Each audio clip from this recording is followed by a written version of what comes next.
Le livre du ciel, tome 29, 13 février 1931. La créature qui vit dans le divin vouloir vit au centre de sa lumière. À l'inverse, celle qui ne vit pas dans le divin vouloir se trouve à la circonférence de sa lumière. Comment Dieu trouve son repos? Comment la création est muette et la créature la voix de la création? L'écho de Dieu dans la créature. En manifestant ces vérités, Dieu sort de son repos et poursuit son œuvre. Ma vie, mon doux Jésus, oh, viens à mon aide, ne m'abandonne pas. Avec la puissance de ta très sainte volonté, investis ma pauvre âme et éloigne de moi tout ce qui me trouble et me torture. Fais se lever en moi ce nouveau soleil de paix et d'amour. Sinon, je ne me sens plus assez de force pour continuer à faire le sacrifice d'écrire. Déjà, ma main tremble et ma plume ne court plus sur le papier. Mon amour, si tu ne m'aides pas, si tu n'écartes pas de moi ta justice, qui me met dans le terrible état où je suis, je me sentirais incapable d'écrire encore même un seul mot. Aussi, aide-moi, et je m'efforcerai d'obéir autant que possible à celui qui me commande d'écrire tout ce que tu m'as dit sur ta très sainte volonté. Et comme ce sont des choses passées, je rassemblerai tout ce qui concerne ta divine volonté. Je me sentais oppressée et inondée d'une intense amertume lorsque mon doux Jésus se fit voir en moi, et me prenant dans ses bras pour me soutenir, il me dit: « Ma fille, courage, pense qu'un divin vouloir règne en toi, qu'il est une source de bonheur et de joie éternelle. L'amertume et les oppressions forment des nuages autour du soleil de ma volonté et empêchent ces rayons de briller sur ton être, parce que, voulant te rendre heureuse, il sent que le bonheur qu'il voudrait te donner est repoussé par ton amertume. Et bien que tu aies à ta disposition un soleil divin, à cause de ton amertume, tu ressens cette pluie qui t'oppresse et remplit ton âme à ras-bord.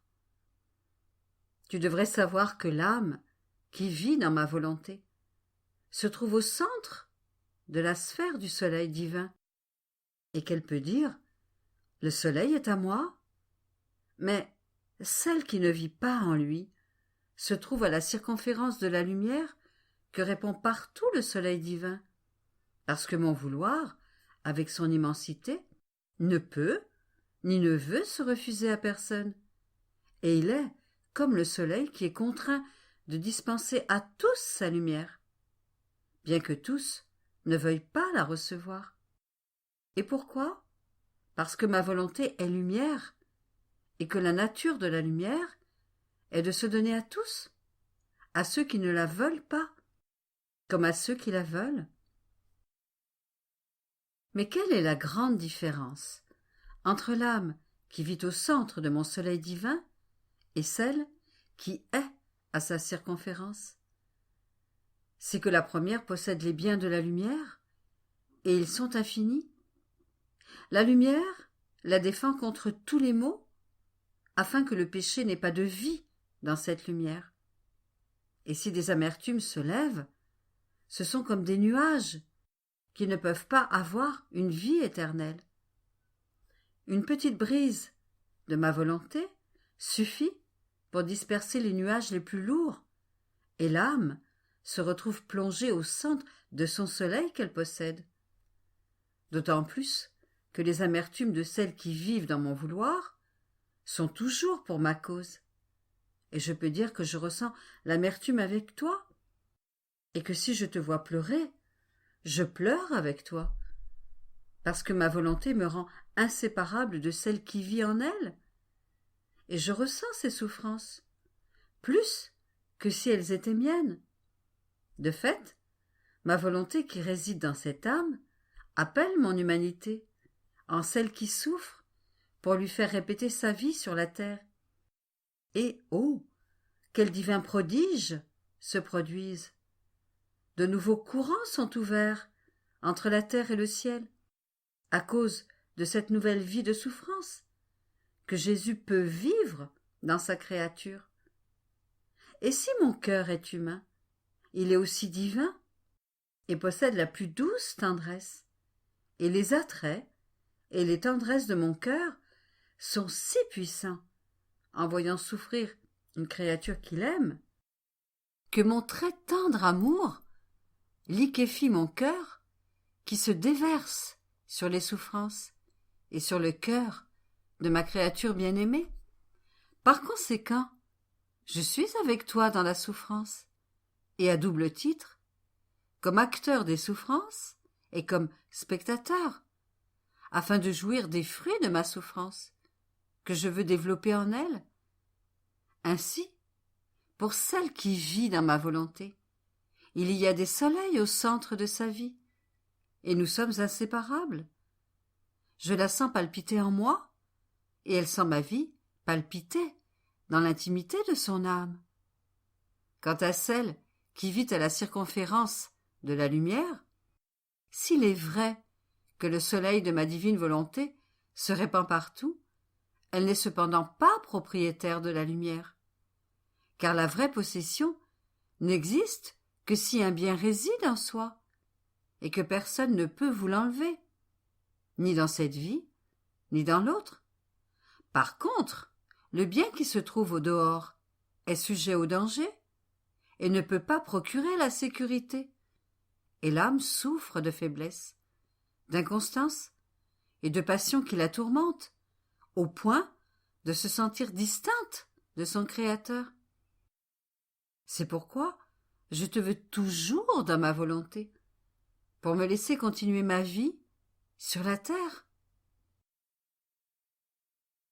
Je continuais alors mes petits actes d'adoration, d'amour, de louange et de bénédiction dans le divin fiat, à mon Créateur, et le divin vouloir les répandait alors partout, car il n'est pas d'endroit où il ne se trouve. Et mon toujours aimable Jésus ajouta: « Chère fille de ma volonté, tu dois savoir que ma volonté ne fait rien à moitié. Elle fait tout si parfaitement qu'elle peut dire: là où est ma volonté est aussi mon acte. Et notre divinité, voyant dans notre divine volonté l'adoration et l'amour de sa créature, trouve partout son repos dans son immensité, si bien que la créature, dans notre volonté, devient pour nous une pause, et rien ne nous est plus délicieux que ce repos, symbole de celui que nous avons pris après avoir créé toute la création. Toutes les choses de la terre et du ciel sont remplies de notre divine volonté. Elles sont comme des voiles qui la cachent, mais des voiles muets. Et si dans leur mutisme, elles parlent éloquemment de leur Créateur, c'est en fait ma volonté cachée dans les choses créées qui parle par ces signes, dans le soleil, par la chaleur et la lumière, dans le vent qui domine, dans l'air qui forme le souffle des créatures. Oh, si le soleil, le vent, l'air et toutes les choses créées pouvaient avoir le bien de la parole, combien de choses ils pourraient dire à leur Créateur. Mais quelle est l'œuvre de l'être suprême, capable de parler? C'est la créature. Nous l'avons tant aimée en la créant, que nous lui avons donné le grand bien de la parole. Notre volonté voulait se faire parole dans la créature, quitter le mutisme des choses créées, en formant en elle l'organe de la parole, afin de pouvoir converser avec elles. C'est pourquoi la voix des créatures est un voile qui parle, avec lequel ma volonté converse éloquemment et sagement. Et comme la créature ne dit ni ne fait toujours la même chose, telles ces choses créées qui ne changent jamais d'action et sont toujours à leur poste pour faire la même action que Dieu attend d'elles, ma volonté se trouve dans l'attitude continuelle de multiplicité des manières d'agir de la créature. On peut dire que Dieu parle non seulement dans la voix, mais aussi dans les œuvres, les pas, l'esprit et le cœur des créatures. Mais quelle n'est pas notre tristesse en voyant que cette création qui parle se sert du grand bien de la parole pour nous offenser, qu'elle utilise ce don pour faire offense au donateur et empêcher le grand prodige de grâce, d'amour, de divine connaissance et de sainteté que je peux accomplir dans l'œuvre parlante de la créature. Mais, pour celle qui vit dans ma volonté, ce sont des voix qui parlent. Et oh, combien de choses je lui manifeste! Je suis continuellement en action. J'ai toute liberté de faire et de dire des choses surprenantes. Et j'accomplis le prodige de ma volonté qui parle, aime et agit dans la créature. Par conséquent, donne-moi pleine liberté, et tu verras ce que mon vouloir est capable de faire en toi. Je pensais à tout ce que mon doux Jésus m'avait dit, et mon Seigneur bien-aimé répéta : « Ma fille, la substance de notre être divin est une immensité de lumière très pure, qui produit une immensité d'amour. Cette lumière possède tous les biens, toutes les joies, un bonheur interminable et d'indescriptible beauté. Cette lumière investit toute chose, voit toute chose, comprend toute chose, car il n'existe pour elle ni passé ni futur, mais un acte unique, toujours en action, qui produit une multiplicité d'effets propres à remplir les cieux et la terre.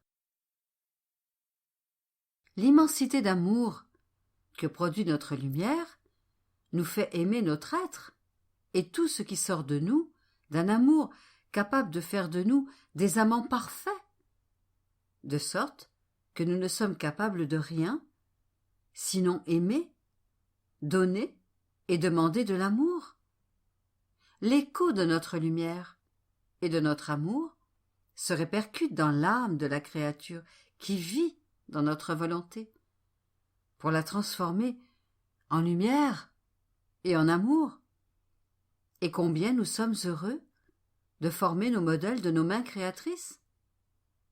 Par conséquent, sois attentive et veille à ce que ta vie ne soit formée que de lumière et d'amour, si tu veux rendre heureux ton Jésus. Je faisais tout ce que je pouvais pour m'abandonner dans la divine volonté, et je pensais à toutes les vérités que mon bien-aimé Jésus m'avait manifestées concernant son saint vouloir. Chaque vérité embrassait l'infini et contenait assez de lumière pour remplir le ciel et la terre. Et je sentais la force de la lumière et le poids de l'infini qui, en m'envahissant d'un amour indescriptible, m'invitait à les aimer et les faire miens en les mettant en pratique. Mais alors que mon esprit se perdait dans une aussi grande lumière, mon doux Jésus me dit : « Ma fille, notre travail sur la créature a commencé avec la création, et il continue dans le monde, lequel contient notre force créatrice qui parle et forme les plus belles et les plus merveilleuses des œuvres. Dans l'œuvre des 6 fiat qui ont formé la grande machine de l'univers, j'ai inclus l'homme qui devait y vivre et être le roi de toutes nos œuvres. Or, après avoir tout réordonné, notre amour nous a invités au repos. Mais le repos ne veut pas dire que le travail est terminé. C'est une pause avant de reprendre le travail. Veux-tu savoir quand nous reprenons le travail? Chaque fois que nous manifestons une vérité, nous reprenons l'œuvre de la création. Tout ce qui a été dit dans l'Ancien Testament était des reprises du travail. Ma venue sur terre n'était rien d'autre qu'une reprise du travail pour l'amour des créatures. Ma doctrine, les nombreuses vérités énoncées par ma bouche, démontraient clairement mon intense labeur pour les créatures. Comme dans la création, notre être divin s'est reposé. Et avec ma mort et ma résurrection, je voulais aussi prendre un repos, afin de donner le temps à mon travail de porter fruit parmi les créatures. Mais c'était toujours une pause, et non la fin du travail. Jusqu'à la fin des siècles, notre œuvre sera une alternance de travail et de repos et de travail. Tu vois, ainsi, ma chère fille, le long travail que j'ai dû faire avec toi pour te manifester toutes ces vérités sur ma divine volonté. Et comme notre être suprême cherche par-dessus tout à se faire connaître, je n'ai rien épargné dans un si long travail, bien que j'ai souvent pris des petits moments de repos pour te donner le temps de recevoir mon travail et de te préparer à d'autres surprises sur l'œuvre de ma parole créatrice. Par conséquent, sois attentive à conserver et à ne rien perdre du travail de ma parole, dont la valeur est infinie et suffisante pour sauver et sanctifier un monde tout entier. 15 février 1931. Comment la vie divine a besoin de nourriture pour croître dans la créature. La créature, avec son amour, forme elle-même en Dieu sa vie divine. Comment l'amour divin contient la semence pour générer la vie continue. Mon abandon dans le divin fiat continue, bien que je vive dans le cauchemar d'une intense amertume, de pleurs continuels et dans une atmosphère d'agitation malsaine qui me prive de ma paix et de ma sérénité habituelle. J'y suis résignée, j'embrasse la main qui me frappe, mais je ressens le feu qui me brûle et les nombreuses tempêtes qu'il déclenche dans ma pauvre existence. Mon Jésus, aide-moi, ne m'abandonne pas. Et si Jésus déchire souvent les voiles d'épais nuages qui m'entourent, en me disant quelques paroles d'encouragement, je dois rester dans cet état. C'est alors que mon doux Jésus m'a surprise, en me disant « Ma chère fille, courage, ne crains pas que je puisse jamais t'abandonner. Je sens ma vie en toi. Et si je t'abandonnais, cette vie serait sans nourriture pour la faire grandir, sans lumière pour la rendre heureuse, et elle n'aurait plus le cortège de ma vie divine, que j'ai moi-même formée en toi. Car tu devrais savoir que si ma vie n'a en moi-même besoin de rien pour grandir, et qu'elle ne peut diminuer, la vie que je forme dans la créature doit, pour grandir, recevoir de la nourriture divine, afin que peu à peu, la vie divine puisse remplir la créature tout entière. Je ne peux par conséquent pas te quitter, et s'il peut te sembler que je suis partie et que tout est fini entre nous, je reviens soudainement vers ma petite fille pour lui donner la nourriture de ma volonté. Tu dois savoir que ma volonté est lumière et que celle qui vit en elle acquiert ses propriétés. Ainsi, lorsqu'elle travaille, ses œuvres s'emplissent de lumière au point de déborder, et elles apparaissent avec les propriétés de la lumière de son Créateur. Si ce sont les propriétés de l'amour divin, elles emplissent l'amour de la créature. Si la créature adore, les propriétés de l'adoration divine remplissent l'adoration de la créature. Bref, il n'y a pas d'acte de la créature qui ne soit rempli par les propriétés divines. Dans ma volonté, la volonté humaine disparaît et les propriétés divines restent à sa disposition. Dans ma volonté, la volonté humaine disparaît et les propriétés divines restent à sa disposition. Oh, si tous pouvaient savoir ce que signifie vivre dans mon divin vouloir, et le grand bien qu'ils en retirent, de la façon la plus simple qui soit. Je continuais alors mon abandon dans le divin fiat, sans pouvoir dire autre chose que mon « je t'aime » dans les actes divins. Mais je me disais « mon Jésus, mon amour, mon « je t'aime » s'écoule dans ton souffle, sur ta langue, dans ta voix et dans les plus petites particules de ton adorable personne. » Mais, en faisant cela, le bien-aimé de ma vie s'est fait voir en train de placer mon « je t'aime » dans son cœur, à l'extérieur et à l'intérieur de sa divine personne.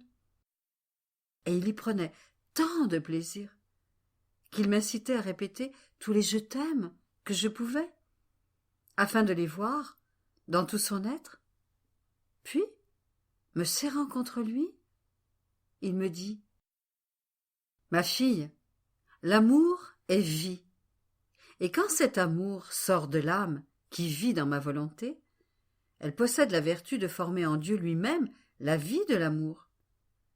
Et comme la substance de la vie divine est amour, la créature forme en Dieu une autre vie divine, que nous sentons formée en nous par la créature. Cette vie que la créature a formée avec son amour, unie à notre volonté, parce que c'est elle qui permet à la créature de former la vie divine toute d'amour en Dieu, est le triomphe de Dieu et de la créature. Et nous prenons ce triomphe de vie divine formé par la créature pour donner ce bien à toutes les créatures, comme un don précieux que leur fait la petite fille de notre vouloir. Et nous attendons avec impatience qu'elle vienne avec son amour, former d'autres vies divines dans notre être suprême. Ma fille, notre amour n'est pas stérile et contient la semence capable de générer la vie continue. Et lorsque tu disais tes « je vous aime » dans le battement de mon cœur, dans mon souffle, je générais un autre battement, un autre souffle, et ainsi de suite, de sorte que je sentais en moi la génération de ton « je vous aime » qui formait la vie nouvelle de mon amour.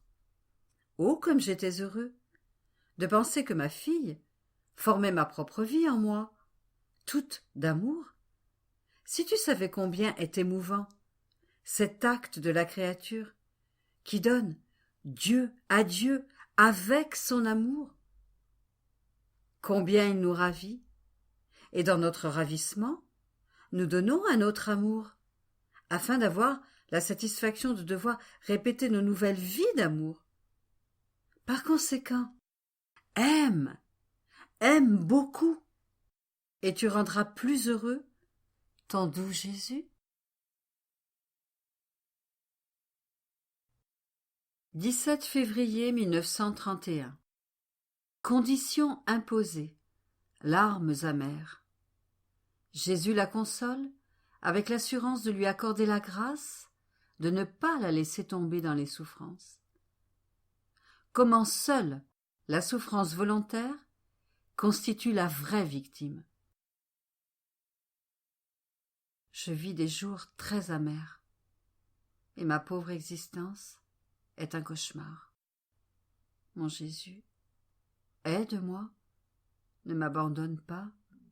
Tu as toujours été si bon pour moi, et tu m'as soutenu avec tant d'amour dans les combats de ma vie. Ah, ne m'abandonne pas alors que les attaques sont maintenant plus furieuses. Mon amour, montre ta puissance. Tu vois, Jésus, que ce ne sont pas des démons que je pourrais mettre en fuite par un signe de croix, mais des supérieurs que toi seul peux mettre à ce poste. Je suis la pauvre condamnée, et je ne sais pas moi-même ce que j'ai fait. Oh, que mon histoire est triste. Ils ont dit qu'ils voulaient me mettre sous la direction d'un autre prêtre délégué par l'évêque, et qui va faire venir des médecins pour avoir toutes les preuves qu'il voudra. Et je serai abandonnée par les autres et placée sous son autorité. J'ai éclaté en sanglots en apprenant cela, sans pouvoir m'arrêter, et mes yeux sont comme des fontaines. Je passe la nuit à pleurer et à prier Jésus de me donner des forces et de mettre fin à cette tempête. Tu vois, mon amour, lui dis-je, il y a plus de 2 mois que je suis en lutte continuelle. Des luttes avec des créatures, des luttes avec toi, pour que tu ne me fasses pas tomber dans les souffrances. Et combien il m'en coûte de me battre avec mon Jésus. Mais non parce que je ne voulais pas souffrir, mais parce que je ne peux plus supporter la situation. Et j'arrêterai de pleurer lorsqu'il acceptera de me libérer des problèmes avec ce prêtre, parce que c'est toujours la guerre. Et je pleurais si amèrement que je sentais mon sang couler comme un poison dans mes veines, si bien que j'avais souvent l'impression d'être morte et de ne plus respirer. Mais je continuais à pleurer et à sangloter. J'étais dans cette mer de larmes lorsque mon Jésus me serra dans ses bras et me dit tendrement, comme s'il allait pleurer lui aussi: Ma chère fille, ne pleure plus, je ne peux plus le supporter. Tes larmes ont atteint les profondeurs de mon cœur, et ton amertume est si vive qu'il est près d'éclater. Courage, ma fille, sache que je t'aime énormément, et que cet amour me fait violence pour te satisfaire. Si jusqu'à présent je t'ai quelquefois suspendu de l'état de souffrance, c'était pour faire comprendre que c'est ma volonté qui continue à te maintenir, comme je l'ai fait durant 46 ans.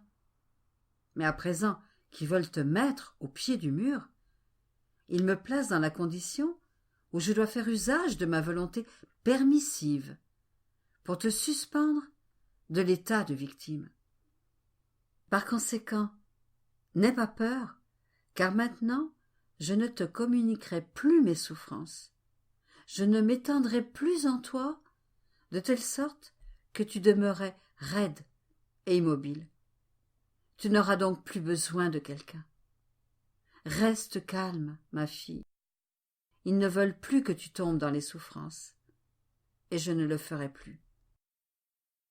Tu dois savoir que l'état de souffrance dans lequel je te mettais, c'était mon humanité qui voulait continuer en toi sa vie de souffrance.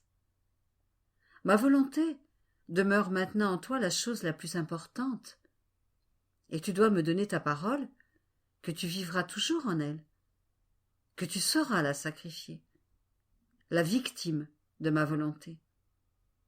Assure-moi, ma chère fille, que tu n'omettras rien de ce que je t'ai appris à faire, et continue ce que tu as fait dans mon fiat jusqu'à maintenant. La chose la plus importante pour ton Jésus est de mettre en sûreté les droits de ma volonté dans ton âme. Par conséquent, dis-moi que tu me donneras satisfaction. Et moi, mon Jésus, je le promets, je le jure, je veux continuer à faire ce que tu m'as enseigné. Mais tu ne dois pas me quitter, car je peux tout faire avec toi.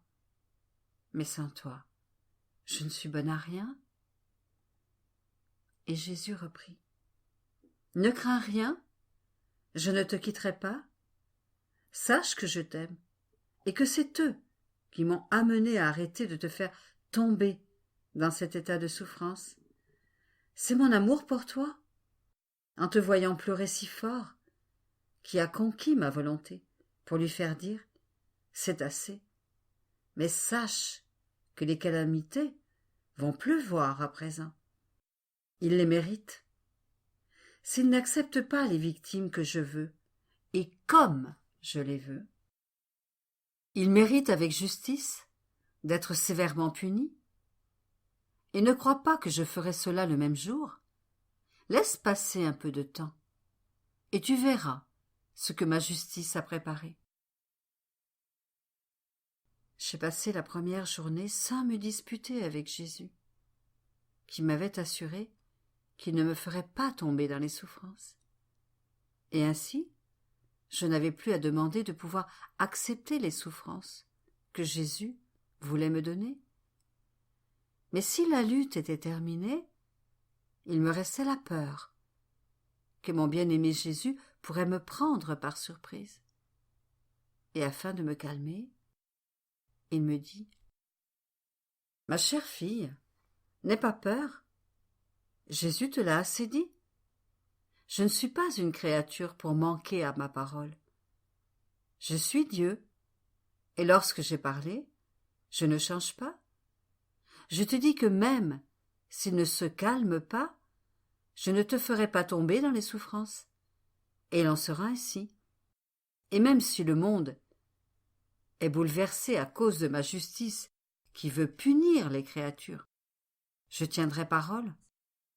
Parce que tu dois savoir que rien ne peut apaiser ma justice et changer les plus grands châtiments en rescrit de grâce, sinon la souffrance volontaire. Et les vraies victimes ne sont pas celles qui souffrent par nécessité, par maladie ou par accident, car le monde est rempli de ces souffrances. Les vraies victimes sont celles qui ont volontairement accepté de souffrir ce que je veux qu'elles souffrent, et comme je le veux. Ce sont elles les victimes qui me ressemblent. Ma souffrance a été entièrement volontaire, et il n'aurait pas pu me causer la plus petite souffrance si je ne l'avais pas voulu. C'est pourquoi je t'ai presque toujours demandé, lorsque je devais te faire tomber dans la souffrance, si tu l'acceptais volontairement. Une souffrance forcée ou endurée par nécessité n'est pas grand-chose devant Dieu. Ce qui parvient à ravir et à lier Dieu lui-même, c'est la souffrance volontaire. Si tu savais à quel point tu as blessé mon cœur en te remettant entre mes mains comme un petit agneau pour que je puisse te lier et faire de toi ce que je voulais. Je t'ai enlevé le mouvement, je t'ai pétrifié, je peux dire que je t'ai fait ressentir des souffrances mortelles, et tu m'as laissé faire.